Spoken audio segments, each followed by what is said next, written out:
तो बेहद का विनाश, सच्चा सच्चा दशहरा होना है।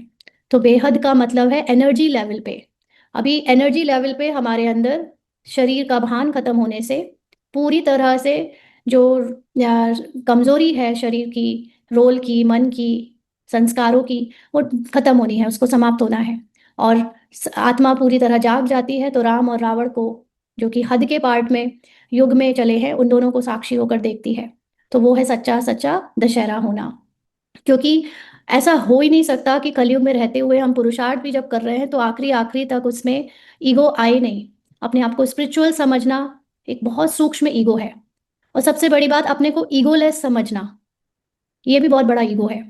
क्योंकि ये मन हर हालत में अपने आप को जिंदा रखना चाहता है, क्योंकि उसको खुशी ही उसी से मिलती है कि किसी पहचान से तो मुझे पहचाना जाए।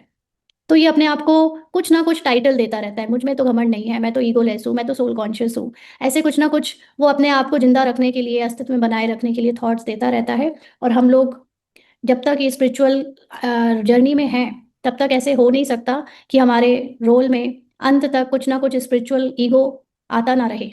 आएगा जरूर, है ना। लेकिन बस फर्क इतना है कि एक है कि हम उस ईगो को सच मानकर उसमें डूबे रहें, और दूसरा है कि हम जागरूक रहें कि हाँ, ये ईगो रोल में है, मन में है, लेकिन ये मैं नहीं हूँ। क्योंकि मैं तो साइलेंस हूँ, और साइलेंस में कोई ईगो नहीं होता।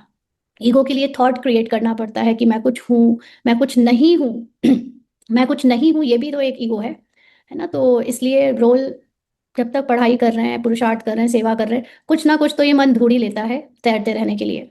तो यह सब है हद के। अभी तो बेहद का विनाश, सच्चा सच्चा दशहरा होना है। बाप आए हैं सबकी जोत जगाने।